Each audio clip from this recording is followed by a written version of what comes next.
Septal activation is right to left, left to right, superior to inferior, inferior to superior. Septal activation.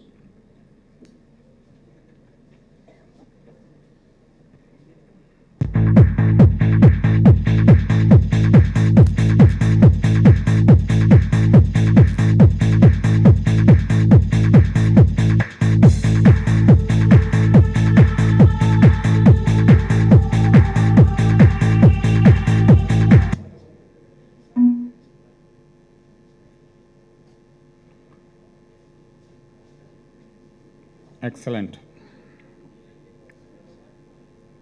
For axis, one should look at limb leads, chest leads, both. இன்னும் 100% வரல.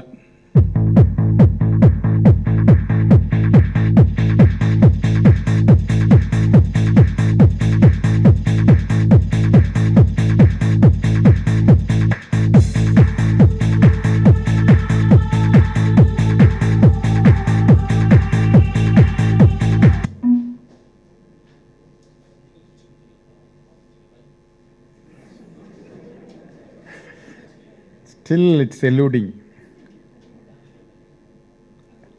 In left axis, which lead shows the tallest positive QRS complex? Yes?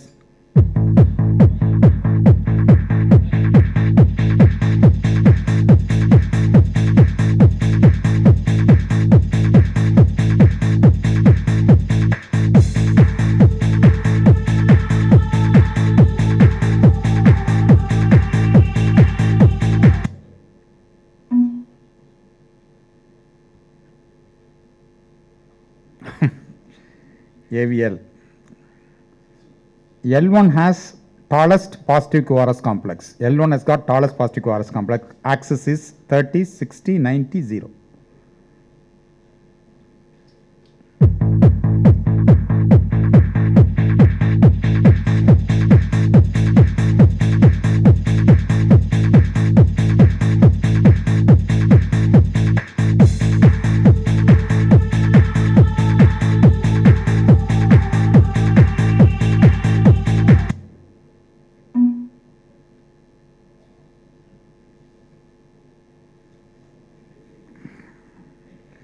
What heart it is? Horizontal heart. In right axis, which lead shows the tallest positive QRS complex?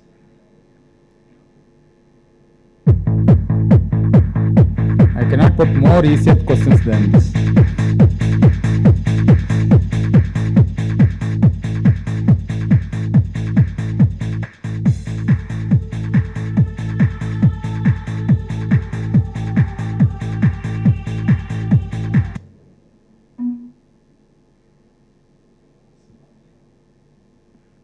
'98.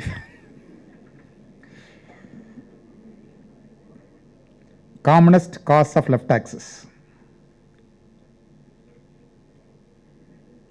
Yes.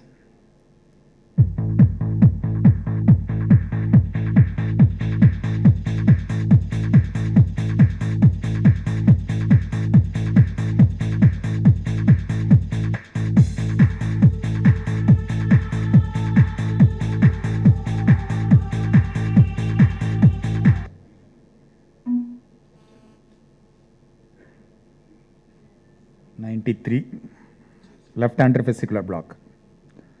Commonest cause of right axis. Yes.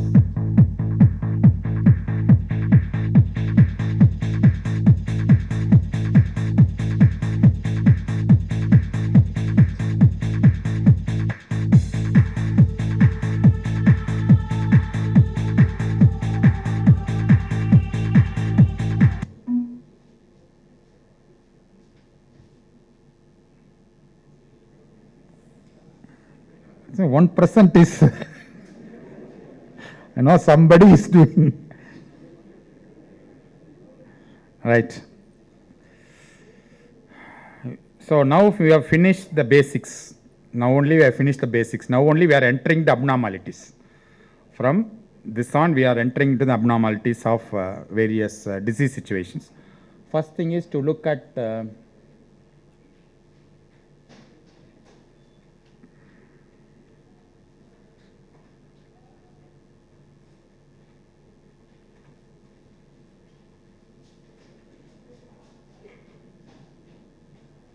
chamber enlargements. So now we are going to first look at the abnormalities in QRS. So abnormalities in QRS.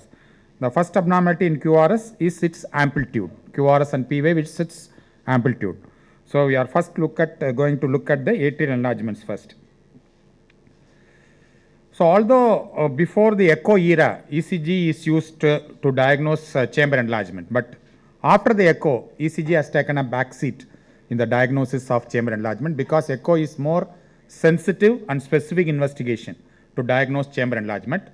Nevertheless, in people with the peripheries or people who do not have an echocardiogram, ECG gives you a valuable clue regarding the chamber enlargement.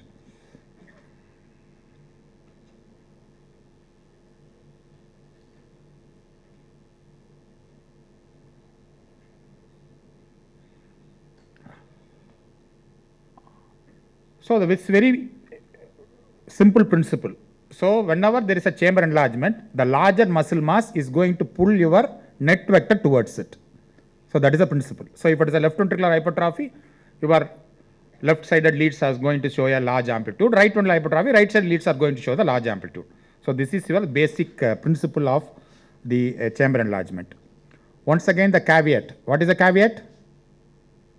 When before you interpret an ECG, look at the standardization, look at the speed. Once again, for ventricular enlargement, you cannot do without looking this, because whatever the criteria I am going to say is for 1 milliwatt standardization recorded in 25 millimeters speed. So first we look at the atrial enlargements. Before that, we must know how the normal atrium is getting depolarized. As soon as the sinus node releases the impulse, first atrium to get activated is the right atrium. Right atrium is an anterior structure. Then the left atrium gets activated. Left atrium is a posterior structure. So the normal right atrial depolarization is coming anterior and inferiorly, and left atrial depolarization is going posteriorly and inferiorly, because a left atrium is posterior, right atrium is anterior. So right atrial depolarization is initial and anterior. Left atrial depolarization is posterior and terminal. So that's what the left atrium is the one which gets depolarized late, and it is going posteriorly. The leads we see is lead 2 and V1, because V1 is an anterior chest lead and it is a proximal lead for getting the atrial depolarization. So you can nicely see the P wave. Whereas the P wave is likely to come inferiorly, the lead 2 is the best lead to see the P wave. So lead 2 and V1 are the best lead to diagnose atrial enlargement or look at the P waves. So if you look at the normal P wave, the initial portion, so the L2, it is like this. In V1, it is like this. Because in V1, it is an anterior chest lead, isn't it? So the right atrial activation, which is coming anteriorly, will produce a positive component. And because the left atrial depolarization is going posteriorly, the V1 terminal component of the P wave indicates left atrial depolarization. So it is a biphasic P in V1. Initial component is anterior and right, so it indicates a right atrial depolarization, and this is a left atrial depolarization. Whereas both atrial depolarizations are coming inferiorly, lead 1 show a positive P wave. In this positive P wave, initial component is right atrial depolarization, terminal component is left atrial depolarization. That's why in a right atrial enlargement, the initial component gets exaggerated and becomes taller in amplitude. In left atrial enlargement, the latter component is getting exaggerated and becomes wider in the duration. So that is the concept. So once again, in right atrial enlargement, V1 will show a tall initial positive component, whereas in left atrial enlargement, it will show the deep terminal negative component. So this is the principle you have to understand. We have already seen the P wave. Tall P wave, right atrial enlargement, wide P wave, left atrial enlargement, 2.5 is the number we have told you, whether it is vertical or horizontal. So this is the tall P wave, right atrial enlargement, wide P wave, left atrial enlargement. Look at the lead V1. Normal V1 is initial right atrium, terminal left atrium. Here the right atrial enlargement, the initial component is exaggerated. In left atrial enlargement, the terminal components gets exaggerated. So we have told you about the 2.5, and you can see that here, right atrial enlargement, where the initial component is exaggerated, the anterior component is exaggerated. So you see the lead 2, see the P wave, which is so tall. It is occupying more than 6 squares there, 6 millimeters there. And see that V1. V1 hardly there is no negative component. It is the primary positive component which is exaggerated. So positive component is exaggerated and tall P wave, it is classical of right atrial enlargement. Most often right atrial enlargement will be accompanied by the right ventricular enlargement and what? Right axis deviation. So what is axis deviation here? So when I show ECG, you must remember whatever we have taught you and try to see in that ECG. You should not forget everything and look at the ECG for this particular topic only. So when you show ECG, try to see what is the axis, if there is a rate, what is the rate, whether there is atrial enlargement, whatever you know, try to see. When I show this ECG, you must look at only P waves. You will not look at the axis also. You know about the axis. Try to calculate the axis in this ECG. What is the axis here? Normal axis. So it's a normal axis, L2. L2 is normal axis. Good. So once again, a right atrial enlargement, tall P wave, initial component is exaggerated in V1. So this is a right atrial enlargement. Left atrial enlargement, the duration is larger, 2.5. See that component here? See the amplitude is normal. See the duration of P wave. It is 4 squares, 0.16 seconds. And see the terminal component. See the P wave in V1. The terminal component is not only deep but wide. That is important. So the terminal component of P wave in V1 should be deep and wide to diagnose a left atrial enlargement. So once again you can see this is, you can see that V1 hardly positive component, very big, deep, negative component. This tells you that the posterior activation is exaggerated. Post activation is by the left atrium, a wider P wave in lead 2.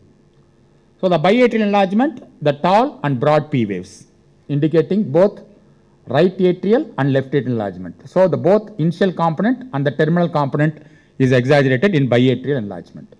So once again you have a tall P wave there, also the wide P wave, also the terminal component is exaggerated. So it's a biatrial enlargement. So that is the atrial enlargement. Very easy. Look at the P wave, tall P wave, wide P wave, tall and wide P wave. Then we look at the QRS. The QRS abnormalities can be the abnormality in the amplitude or the abnormality in duration. So that's what we are going to see today. The amplitude abnormality tells you there is a ventricular enlargement. The duration and abnormality tells you that there is a bundle branch block. So these are the two abnormalities. So see, for example, because the chest leads are in very close proximity to the ventricle, most often we rely upon the chest lead criteria to diagnose ventricular enlargement. But in children, where the ventricle is so proximal to the chest electrodes will show an exaggerated QRS complex. There will be false positives in children because the electrode is so near to your ventricle, because the chest wall is so thin. For children, we rely upon the limb lead criteria rather than chest lead criteria to diagnose ventricular enlargement, whereas in adults, we rely upon chest lead criteria to diagnose ventricular enlargement. So remember the normal activation, first septal activation towards the right, initial positive in V1, terminal positive in V5, V6. Then the net vector is going towards left, terminal positivity in V5, V6 and terminal negativity in V1. In between you have the equiphasic complexes. See, very simple principle in ventricular enlargement is, for example, if you have a left ventricular enlargement is going to exaggerate the normal depolarization process. Normal depolarization process is going towards left. In a left ventricular hypertrophy or enlargement, this process is going to be exaggerated. There will not be no change in depolarization. V1 will be continued to be negative, V5, V6 will be continuity positive, but V1, V5, V6 positivity will be exaggerated. So left ventricular hypertrophy is the exaggeration of normal. Whereas in a right ventricular hypertrophy, you can see that if there is a right ventricular hypertrophy, what will put is it will put the net vector towards the right side rather than towards the left side. In a right ventricular hypertrophy, right ventricular muscle mass becomes more than your left ventricular muscle mass. So what will happen is it will pull the net vector towards the right side instead of left side. So in that case, your right ventricular V1 will become a positive, V5 will become negative. So in a right ventricular hypertrophy, your depolarization process will be changed. Whereas in a left ventricular hypertrophy, it is an exaggeration of normal depolarization process. So this is a principle you have to understand. Now, then the concept of pressure overload versus the volume overload. Once you decide that this particular ventricle is enlarged, you must also try to diagnose whether this enlargement is due to a pressure overload or a volume overload. Pressure overload means the ventricle is contracting against the resistance. For example, left ventricle is contracting against a obstructed aortic valve. It is a pressure overload on the left ventricle. Left ventricle is contracting against systemic hypertension, a higher pressure in the blood vessels. Left ventricle is contracting against the higher pressure in the arteries. It is a pressure overload on the left ventricle. Whereas left ventricle is having large volume of blood, like aortic regurgitation. In aortic regurgitation, it is usual quota coming from the left atrium in diastole, plus the blood leaking from the aortic valve from the aorta. So it is handling a large volume. Mitral regurgitation. The blood which is going into the left atrium has to come back in diastole into the left ventricle, producing a volume overload on the left ventricle. So volume overload, the left ventricle has to handle a large volume, whereas in a pressure overload, it has to contract against the resistance. So this produces different variety of or different types of ventricular enlargement. This is easily can be identified by ECG. You not only identify whether a particular chamber is enlarged, you also identify what is causing the chamber enlargement, whether it is a pressure overload or volume overload. In a pressure overload, the left ventricle adapts to the pressure by increasing its muscle mass. It has to become thicker. It has to become stronger to contract against increasing resistance. So it becomes hypertrophied. Most often it is called concentric hypertrophy. The concentric hypertrophy, by which we mean the ventricle thickens at the expense of the cavity. It is not enlarging outside. It is not hypertrophying outside. It is hypertrophying inside. That's why in majority of left ventricular hypertrophy, your X-ray is normal.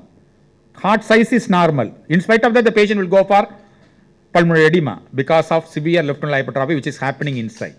So that is called concentric left ventricular hypertrophy. So in hypertrophy, muscle thickens. Whereas in a volume overload, the left ventricle has to have a large chamber to accommodate the volume. It need not thicken. It has to have a large chamber size. It has to have a large cavity size to accommodate the increasing amount of blood which is coming from the other chambers or the blood vessels in addition to its usual quota. So in a volume overload, the left ventricle enlarges. So that's why in a volume overload, you see the X-ray is big, heart is big, huge heart, because heart has enlarged, the chamber has enlarged to accommodate the volume. Whereas in a concentric hypertrophy, the heart size is normal, but the hypertrophy thickening of the heart muscle is happening inside the vessel. These two things, increase in cavity size and increase in the muscle mass or the increase in the thickness of the muscle, produces a significant change in the ECG. So from the ECG itself, we know whether it is due to pressure overload, due to volume overload. So as you can see that these are the pressure overload on the left ventricle and the volume overload on the left ventricle. The pressure overload produces secondary STT changes. So we must identify what is secondary ECG change. This diagram, have you seen this diagram anywhere in your life?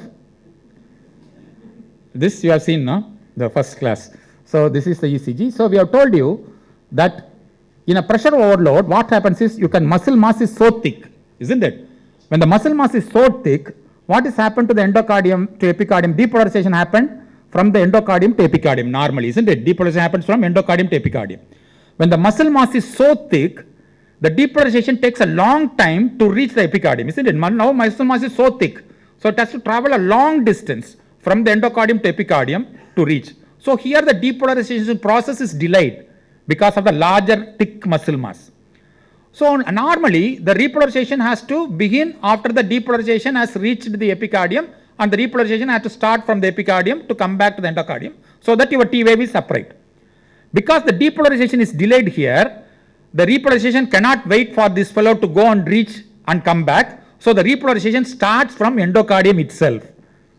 So whenever the depolarization is delayed, repolarization starts from the endocardium to epicardium. That's what's happening here. You can see that when the muscle mass is thicker, your left ventricle muscle mass is thicker. So the depolarization is happening from the endocardium to epicardium, which is delayed. So your repolarization also starts from endocardium to epicardium. So the depolarization and repolarization happens in the same direction. Once in same direction, what will happen to the T wave? T wave is inverted. So once you diagnose a ventricular enlargement, next thing is to see what? See whether my ST segment and T waves are opposite to my terminal portion of QRS. So if my STT changes are opposite to the terminal portion of QRS, I know my depolarization process is delayed. Why my depolarization process is delayed? Because my muscle mass is thicker. Why my muscle mass is thicker? Because I am contracting against the resistance. So I am dealing with a volume. this is with a pressure overload, not a volume overload.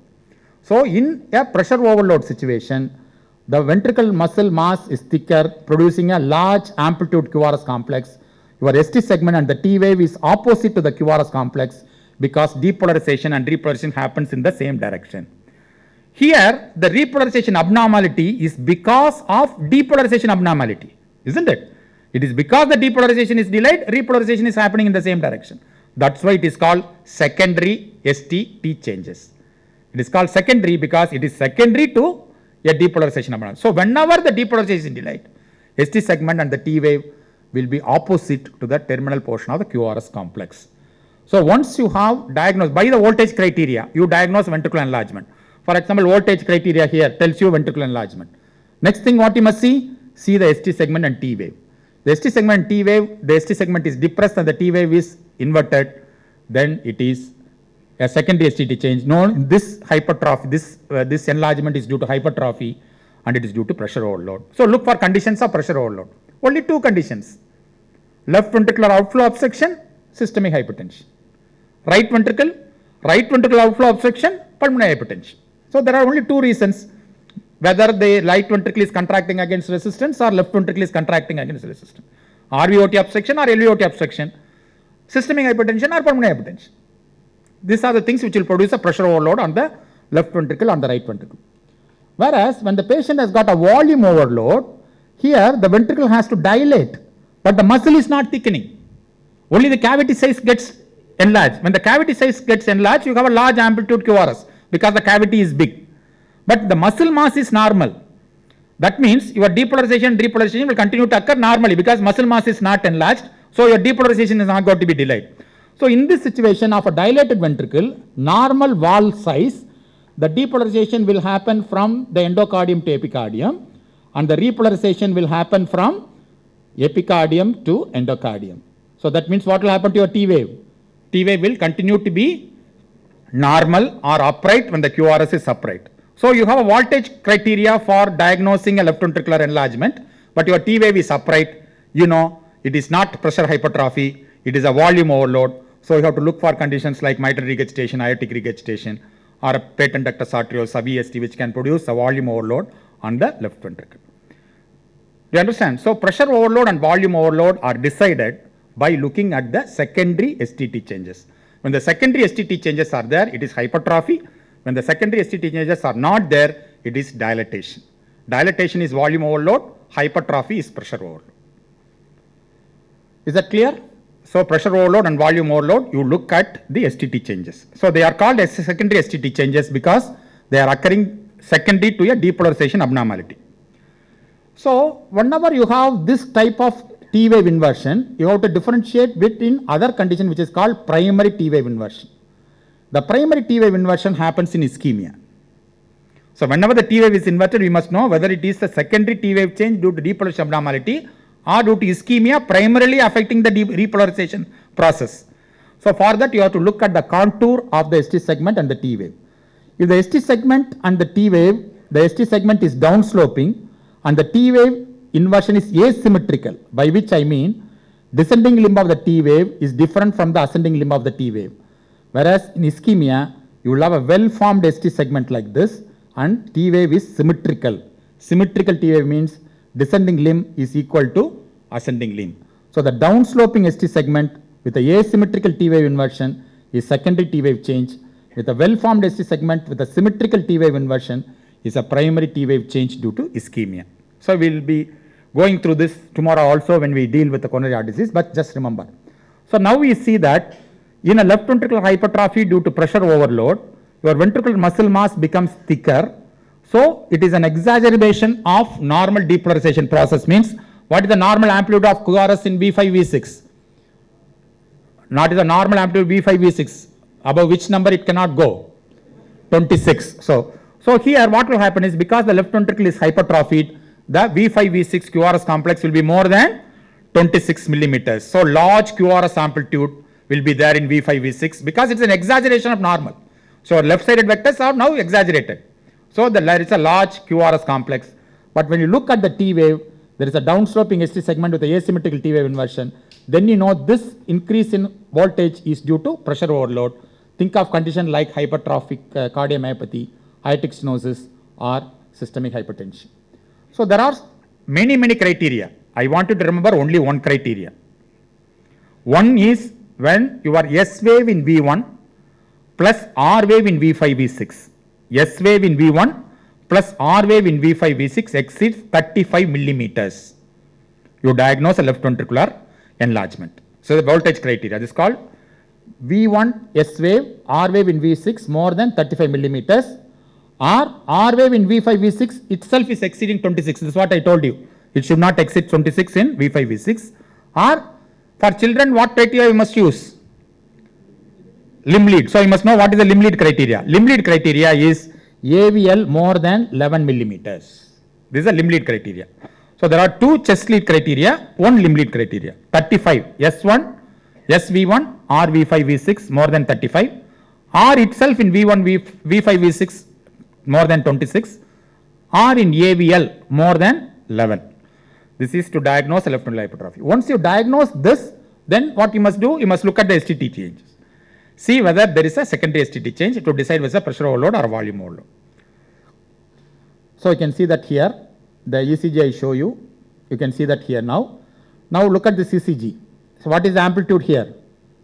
1, 2, 3, 4, 5, 6, 7, 8, almost 40 millimeters. So once there is a 40 millimeters here and plus add another 20 here, almost 60 millimeters here, S plus V1 plus R in V5, V6. So it's definitely a left ventricular hypertrophy or left ventricular enlargement. Then look at the ST wave. What's happening to the ST segment? So what overload this is? Pressure overload. So this is a classical pressure overload. So here you have to look for conditions like hypertension, aortic stenosis, or hypertrophic cardiomyopathy. Whereas in a volume overload, the ventricle wall is normal. You see the size of the cavity. Cavity is enlarged. The enlarged cavity once again will produce a large amplitude QRS.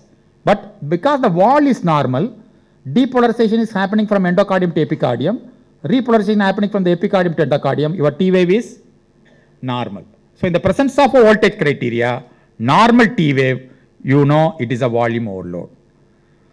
You think of condition like MR, aortic regurgitation, VST and PDA. So look at this ECG here.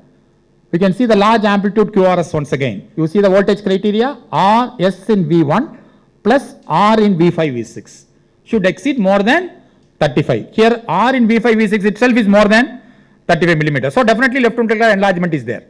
So once you diagnose that, look at the T wave. What is the T wave here? T wave is normal. So what overload this is? Volume overload. So this is to diagnose not only the enlargement but also what condition is producing the enlargement. So this is the volume overload. So you can have a large amplitude QRS complex plus normal ST segment and T wave is left ventricular volume overload. So there are so many other criteria, but you must remember when you diagnose the ventricular enlargement by ECG, it has got a high specificity but very low sensitivity. Very low sensitivity. That's why echo is a better investigation to diagnose a chamber enlargement rather than ECG. But nevertheless, when we say high specificity and a low sensitivity, it's always a confusion. What is sensitivity, what is specificity, what is predictive value and so on. Plus, in a very simple term, please remember, whenever you have the left ventricular criteria in the LVH, of LVH or RVH in the ECG, the hypertrophy is there. Whenever this criteria of the ECG is fulfilled, in the ECG you have left ventricular hypertrophy. The left ventricular hypertrophy is definitely there. But your ECG is normal, that does not exclude left ventricular hypertrophy. Understand this point? So the normal ECG does not exclude left ventricular hypertrophy, whereas the presence of left ventricular or right ventricular criteria in ECG confirms your hypertrophy is there. That's what the high specificity is. The low sensitivity, the normal ECG does not exclude a hypertrophy. So that you must always remember the limitation. So because the ECG is normal, you should not say the patient does not have either right ventricular or left ventricular enlargement. Right. Now we come to the right ventricle. So I told you right ventricle, it is little different because the left ventricle, it is just an exaggeration normal. V1 was continued to be negative, V5 was continued to be positive, but the positivity was more, negativity was more. That's what the left ventricular hypertrophy. Whereas in right ventricular hypertrophy, your depolarization process is going to change because a higher right ventricular muscle mass is going to pull the net vector towards the right side. So that means your V1 is going to become positive, V5, V6 is going to become negative. So that's what you remember. So we have to concentrate on V1 to diagnose right ventricular hypertrophy. So in V1, as we can see, the R wave, what is the normal RS ratio in V1? What is the R wave in V1? S in V1. What is the normal RS ratio in V1? Less than 1 or more than 1? Less than 1, because your R wave is so small, S wave is so deep. Whereas in a right ventricular hypertrophy, your R wave increases and the S wave becomes smaller. So the RS ratio in V1 becomes more than 1 in V1 to diagnose right ventricular hypertrophy. Here what happens, as we can see it here in V1, we can see the V1, the R wave is either totally R or the RS ratio becomes more than 1 or it may have a QR, because a thicker right ventricle will now pull the vector towards the right side, whereas in a left ventricle it is just an exacerbation of normal. So the R in V1, there is once again a criteria to diagnose a right ventricular hypertrophy. The criteria to diagnose a right ventricular hypertrophy is the R in V1 more than 7 millimeter. R in V1 is more than 7 millimeter. It's an absolute criteria. Or R in V1 plus S in V5, V6 more than 10.5 millimeters. So R in V1 plus S wave. In the left ventricular hypertrophy, we calculated S in V1 and R in V5, V6. Here we have to calculate R in V1 plus S in V5, V6 more than 10.5. Remember two numbers, 7 and 10.5. So when this is there, you diagnose a right ventricular enlargement. Once you diagnose a right ventricular enlargement, what's the next thing you must see? Right ventricular enlargement, what's the next thing you must see? Pressure overload or volume overload. Similarly, look at the ST-T wave. So along with this voltage criteria, or ST and T wave or asymmetrical T wave inversion with a downsloping ST segment, you know it is a pressure overload. You have to suspect RVOT obstruction or pulmonary hypertension. Or if your T wave is normal, you must suspect a volume overload like atrial septal defect or tricuspid regurgitation or a pulmonary regurgitation, which can produce a volume overload on the right ventricle.